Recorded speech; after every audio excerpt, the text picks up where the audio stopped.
thank you for joining. I am Mike Schley from AutoGuide, and I'm here to introduce a new segment on our channel. We're going to get heavier into the reviews like we used to be, but they're going to be a bit different. A little more casual, a little more showing you the actual features and things the cars can do as opposed to just talking about them. I don't know what I'm going to call my segment yet. Maybe Schley Slant, Mike's Mumblings, I don't know. But anyway, to get us started, we have this right here. So for years, if not decades, Land Rover Range Rovers were the go-to luxury SUV. Range Rover kind of had the market to themselves. But with the world going SUV crazy lately, a lot of other players are getting into the game. Rolls-Royce is here now, Aston Martin, Bentley, even Ferrari. Made Range Rover kind of take more of a back seat. They still had great vehicles, but that sort of flash was gone. Well, Range Rover wasn't going to sit back and let these newcomers take their market. They've introduced this, the Range Rover SV, and I'll go over it and find out, does the SV put Range Rover back on top or even near the top, or are they just sort of one of the many options? Let's take a look around the car and see. So the most striking thing about the vehicle, and something I think I've had almost a dozen neighbors comment on, is this paint job. This is called copper satin, and it is fantastic. I really like the sort of satin pearl look. As you can see, it shines, but it's not glistening like metallic or gloss. It really suits the vehicle. This one also has 23-inch wheels, and on the outside and the inside, it has what's called the Intrepid package. Basically, outside here, it adds a lot of these shiny black details instead of chrome or other colors. Inside, we'll get to that later. Oh, it looks like a bird destroyed the side of my car. I'll have to wash that later. So at the back here, this might be my favorite part. I love the new look. The way the taillights are built into the bar that says Range Rover. You can see we have a very custom plate that's fitting for the vehicle, but this badge here is what's the most important. It's SV, which is part of the special vehicles operations in the Land Rover Range Rover world. And they've taken an already very capable Range Rover and just amped everything up. So for starters, everything here is power. So I push a button and we get the power liftgate.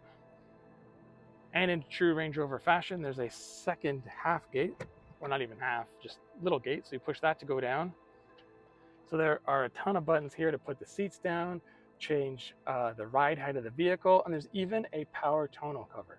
Push that and look, it retracts by power. The theme of power continues everywhere. All the doors are soft close, which means if you just lightly close them, they will power themselves shut. Let's go over to the other side, because this is a lot of fun things I really want to show you. So as you can see, there's power sunshades, because why not? So that's one thing. Put them down, put them up. This is a 5-seater, but it's really the two outside seats that are important, because as you can see in here, there are screens for the rear seat passengers. Down here, they have a tricky little setup for climate. So as you can see, you can have your temperature. If you push it in, it's your seat. So you can put on your seat cool or seat heat. And if you pull it out, it's the fan speed. So you can adjust your fan. But the really cool thing is here. So you want your center armrest? All right, push this button here. And it is, of course, power operated. So it'll fold down. And then once it's down, there's a handy screen here, and you can use this to control all the rear seat functions. So you can control your lighting. The seats back here not only are heated and cooled, they can also massage just like the front seats. You can also do all your blinds, your screens. The craziest one though has to be this button, the cup holder. You push that, and once again, the cup holders are power opened. And you just push this in, and there's your cup holders. Now, what would a super executive car be without executive seating, right? So if I push the button here under seats and I go to adjust them, you can see I have recline. So push recline, and my seat starts moving, and the front seat moves out of the way. And then a little footrest pops out of the seat. And then my bottom footrest comes up to meet it. And oh yeah, now I'm in a nice relaxing mode. And if you do plan to watch the screen, there is a nifty set of headphones for each rear seat passenger that of course has fancy SV badging on the outside, and SV engraved on the actual headphones themselves. The other weird feature is this here. I thought it was a remote, but when you pick it up, it is actually not a remote. It is a mirror. So you can sort of check yourself out before you go to that important business meeting. Yep, all right, I'm ready to go spend billions. So the SV clearly has all the toys, but it would be pretty much nothing if the car didn't drive and ride well.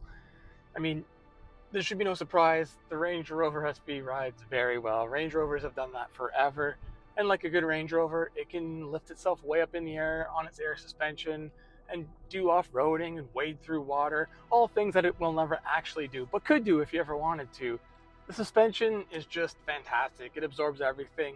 Maybe not quite as good as some of the softest SUVs I've been in, like the BMW X7, but it's right up there. These seats are amazing. They adjust in a million ways, even the headrest. They're heated, they're cooled, they're massaged, whatever you want. And that's for all four main passengers. So it's got the comfort. Luxury, I mean, yeah, there's so many different ways you can set this up when you buy it. Just look at it in here. Everything is high-end, soft touch, fancy, shiny, smooth, whatever it's supposed to be. There's so many different options you can pick too for the kind of interior you want. This one has the Intrepid, which is interesting because the seats are kind of a whitish color, and so is a lot of the dash, but there's also some gray on the top of the dash and the headliner.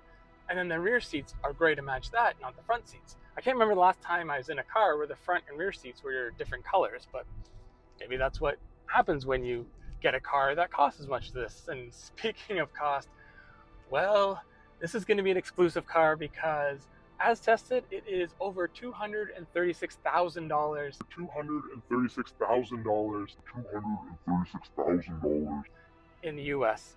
In Canada, that's over $275,000. So if it wanted to compete with the Maybachs, the Bentleys, and Rolls-Royces, it sure does in price. So what about power? Well, Range Rover's done something there too. Gone is the 5-liter supercharged V8 that, although fantastic in power and torque and noise, it wasn't overly refined with today's best of the best. So what have they done? They've borrowed the engine from BMW. It is a 4.4-liter turbocharged V8, the one that's in so many of their vehicles. And in this form, it gets the full M treatment. It's making 607 horsepower and over 550 pound-feet of torque. And this vehicle weighs almost 6,000 pounds, which is huge. But it will still rocket from 0 to 60 in 4.3 seconds. And there's this weird sensation when you're in something this big with this much mass that makes acceleration feel so much quicker than it really is.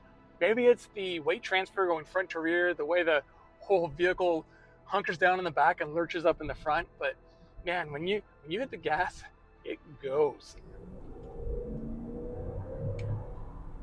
Now, the Range Rover says it will continue accelerating all the way up to 162 miles an hour. The prospect of driving this thing at more than double the speed limit is a little frightening, but I'm sure it'll actually probably feel really composed. But that speed, much like the wading depth and the off-road capabilities, is more for bragging rights than what someone's going to regularly use. Still nice to have. Now, the one area that the SV doesn't overly excel at, and that's handling. It should be expected for a vehicle like this, where its main focus is on luxury and comfort. Even with 23-inch wheels and 285 wide tires at all four corners, 6,000 pounds, it's just too much to overcome. You throw it into a corner with any sort of moderate to high speed, and you'll feel the weight transfer quickly to the outside corner.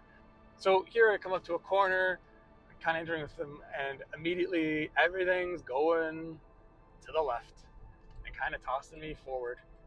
It's not like it's impossible to drive or handle. I mean, it drives very well. Just don't think this is a back road terror. This all makes me question why in iDynamic menus there is a lap timer. I'd like to meet the individual who's going to take this on a track and needs to time their laps. Good for them. I haven't even talked about the sound system. The Meridian, it kicks. It's good. I can't demonstrate it because I have to pay for licensing for whatever I'm listening to, but just believe me, it's good. Infotainment, it's the usual Jaguar, Land Rover, Range Rover. Easy enough to use, not the best system, but It's better than older systems. So there's also a fridge in here. Down here, you turn it on and you can keep, I guess, extra drinks cold, maybe your caviar cold. Do you keep caviar cold? I don't know. I think so. But back to that V8 for a second. As I said, I always liked the supercharged engine that came in these powerful Range Rovers, especially when it was up to 550 horsepower. This is just a whole other animal. The torque from the turbo may not come in quite as quick, but once it comes in way harder. And I can't imagine you needing more power in a vehicle like this. Like it's tremendous how much it can haul.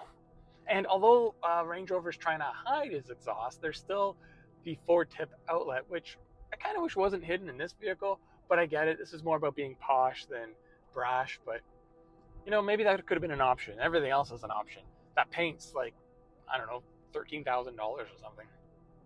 So back to the original question, has Range Rover done enough to get in the same conversation as Maybach, Rolls-Royce, Bentley? Well, I don't think they were ever fully out of it. But there's something about the SV, something about maybe the paint, the Intrepid trim, just the way the whole package comes together that gives it so much presence.